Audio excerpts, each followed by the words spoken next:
Hello, my feral rats. This is your host, Fallon, and you're listening to Feral Thoughts. Join me as I unleash my inner chaos into a podcast dedicated to all the thoughts you're too afraid to say out loud. From existential dread to the sheer panic of running out of your coffee, this is a safe space for your feral side to roam free. Make sure you subscribe to your favorite podcast player to get notified of the first couple episodes when they launch. My plan is to have episodes 1 through 4 come out all at the same time, so you guys kind of get a taste of what the pod's going to be like. And then from there, launch days will be on Monday, and you'll get to see my beautiful face then. All right, well, let's get into it. Trying to make sure I'm nice and comfy, all toasty in bed. So all about me. I am in my late 20s. I have almost a 1-year-old son. That's freaking insane that he's almost 1. I have 2 dogs. Dog mom life. Don't kill me, those people who don't like when dog moms call themselves dog moms. Anyways, married, coming up on my 3-year wedding anniversary. Currently living in Florida. And then I was born and raised in Florida pretty much, other than a short little stint in Mississippi. So that's a little bit of my basic info, but what made me want to start the pod? So probably like around COVID times, or maybe even before COVID times, I started a private Snap story called like Feral Thoughts, where I would just put in like stupid stuff like my rants of the day. And like when I was pregnant, I put like a lot of rants in there and stuff like that about like things that were making me mad, or just things, you know, that I wanted to kind of let out there and feel like I had a safe space for. And, you know, I just feel like this is something I've always told my closest friends, like, I want to do a podcast. Like, I feel like I could really do that. I could be successful. It could be something that hopefully takes off.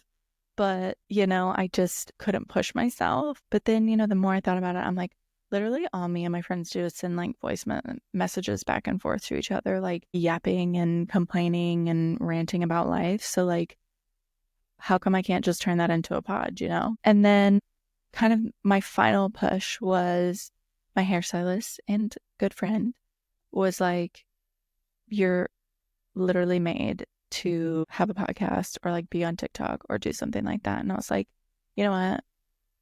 That's all I needed to hear, because I've been thinking about this for so long that I just need to do it. You know what I mean? So here we are. I think another thing though was just like the secondhand embarrassment of launching a pod, like promoting myself, like not necessarily like all the stuff that it takes, because I'm super type A, so I'm not really worried about that. But like putting myself out there, not really worried about what people think of me either. I mean, of course, everybody says that, but I genuinely don't really care. But just, you know, not having the confidence at the time to put myself out there and, you know, be okay if it flops or not. You know what I mean? So now I'm good. And I've been getting, you know, hype from my little circle, and I'm hyping myself up. So Feral Thoughts, it's going to soar. So that's kind of why I started this. So moving into a little bit more about me and kind of where I'm at now in my life. So obviously, like I said, I'm about to have a 1-year-old. So I feel like I'm finally coming out of my postpartum blues. I don't really think I ever had like full-blown like postpartum depression or like postpartum anxiety, thankfully. I mean, like life was rough, but like you have a kid, so I think life is rough regardless, you know? But he will be my last child, like 90% positive. Everybody thinks that they can convince me otherwise, but I don't know. I feel like I am going to do so good at dedicating my time to him that I don't need another one. So I have an IUD. She will last for 8 years.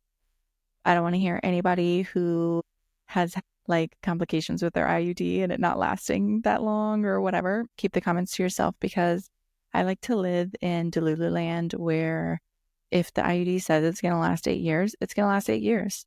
So that's where we're at. And then from there, who knows what I'll do. And, you know, coming out of postpartum blues, I'm like back on my meds because obviously like when I was trying to get pregnant, couldn't be on some of the medication that I'm on. And then just like after obviously like giving birth and everything, I mean, they say, you know, you need to put yourself first as a priority, but do you really? No. So I'm just starting to make myself a priority. So a little pat on the back for that. But and I'm back at the gym. I'm back specifically at Hotworks, not a paid ad. Hopefully they'll pay me one day though. But I freaking love Hotworks. If you live near Hotworks, you've got to try it. Don't know why I love it because it is like pure torture. You're literally in a sauna, depending on what class you do, for up to 45 minutes.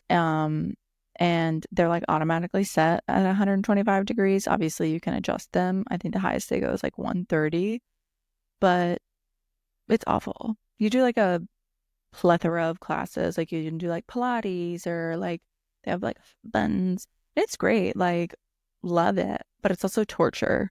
So I feel like, you know, I've always like tried to be successful in the gym and like get gym memberships and stuff, but Hotworks has been like the first thing that's ever stuck with me.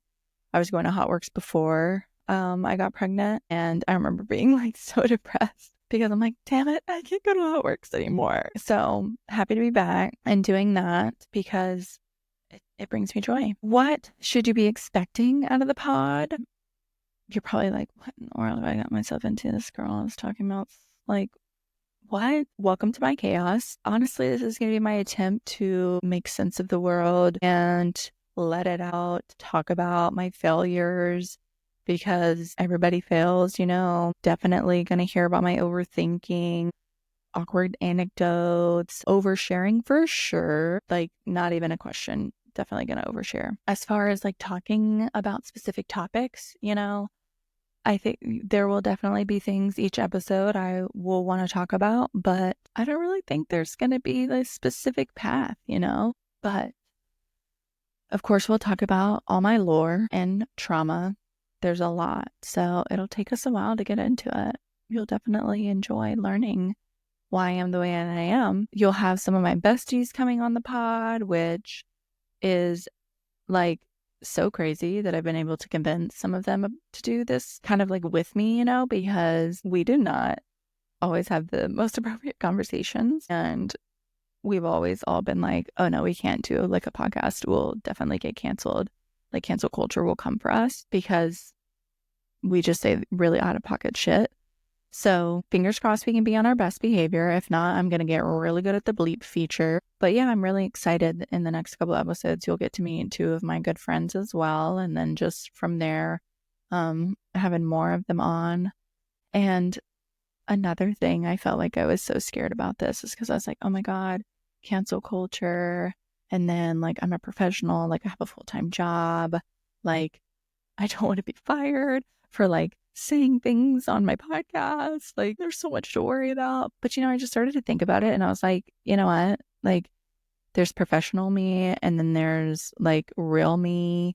Not the professional me isn't real me, but you know, there's work you and not work you. Like there's mom, like I feel like there's so many different versions of who you can be as a person. That's probably my inner Gemini trying to like make an excuse for why it's okay to have all these different personalities. But I just like kind of thought about it and I was like, honestly, who cares? If my coworkers find me, fantastic. Guess what? You're blessed with me Monday through Friday, like during the workday, and now you get to be blessed with me on your drive to work.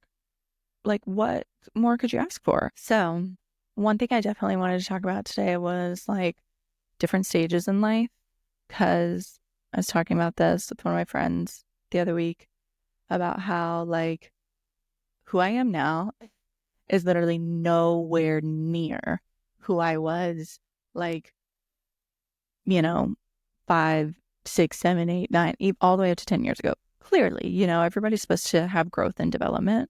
So good.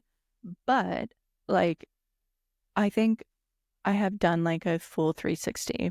So I feel like if you knew me in like middle school, high school, even then like the beginning years of college, like, "Oop, see, we're learning. We're not going to do that again." Then you don't know me. I feel like if you've met me or been around me from like 2021, maybe 2020 on, that would be like the closest to me now. But obviously, still evolving and becoming who I'm like meant to be. Frontal lobe developed, we love that. But I just get so uncomfortable when people like y'all see them out and they're like from high school or just, my past life. They're like, "Oh my God, remember when?" And I'm like, "No." But obviously, I'm not saying no. I'm just like, "Yeah, sure." But like I just don't even remember old me because those like that was just like times of trauma.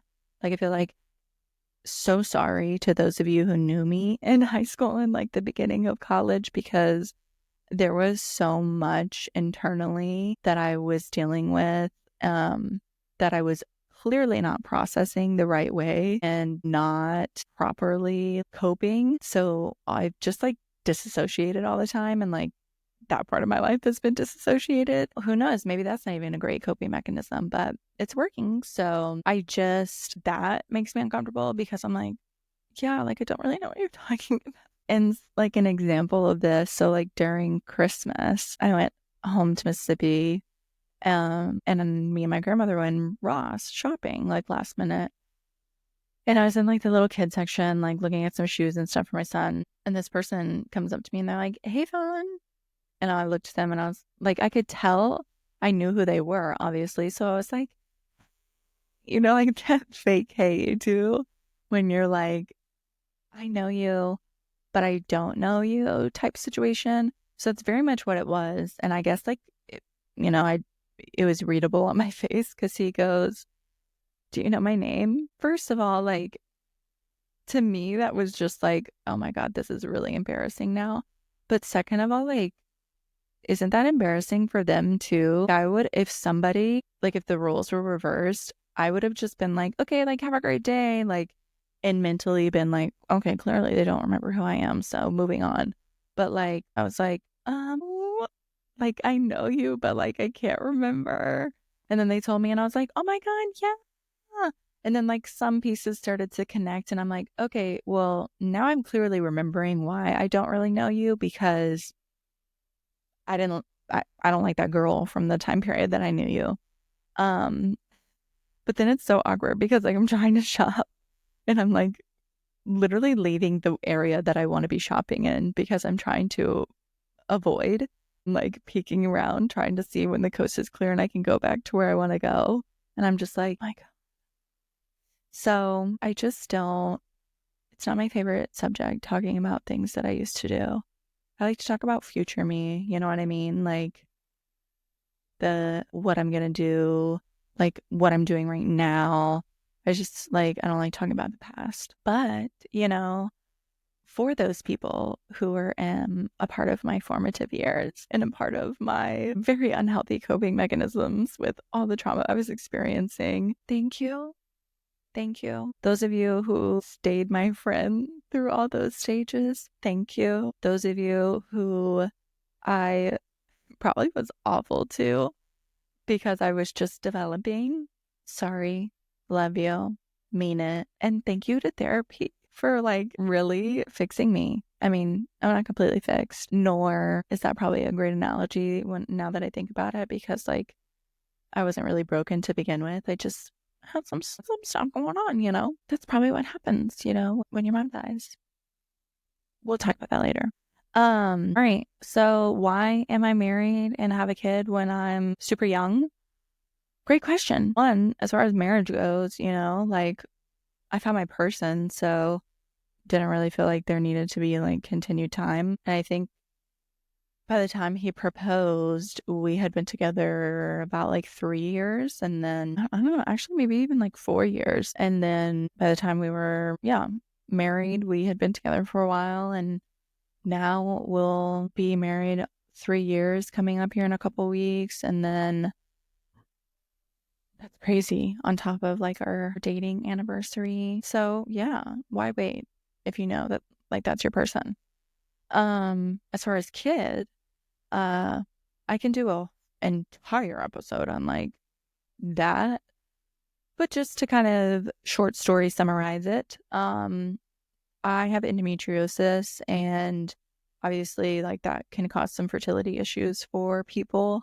And for me specifically, my husband and I lived in Birmingham for a little bit, a couple years ago. Um, Actually, this will be like our second year back in Pensacola, so about 2 years ago. And so I took advantage of UAB, wonderful facility, great doctors, because I have endometriosis. And like, I just wanted to figure out like, where are we at? Like, what stage am I at? What's next? Like, what are the possibilities for me having a kid? Like, how hard is it going to be? So they did a laparoscopic surgery, and that's, they can basically like, they can ablate some things and, scrape some things, but like essentially they're just kind of looking to see like how progressed it is and if it's on your tubes or ovaries or anything. Because if it's like moved to them, then there's essentially nothing they can do, because they won't touch them, because they could do further damage. So like, once the endometriosis has like gotten there, then your only options are pretty much IVF. Thankfully, mine was like not too bad. She was like, I'd probably give you like a B minus, D plus, or whatever. And I was like, well, that's a great grade for my uterus.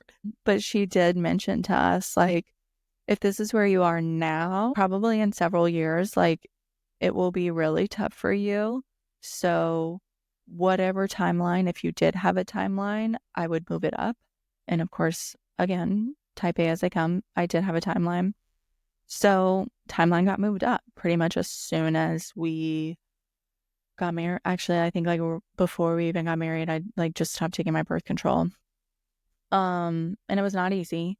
Like I said, I'll go like fully in depth into that later on. I just don't feel like it's appropriate for this episode, but I will give you one really funny story, because obviously I had to do, a couple fertility treatments, and a bunch of other type things happened. I had some losses, but while I was on these fertility treatments, obviously like you're going insane, because they're pumping you like full of all of these hormones, like additional ones that you already have.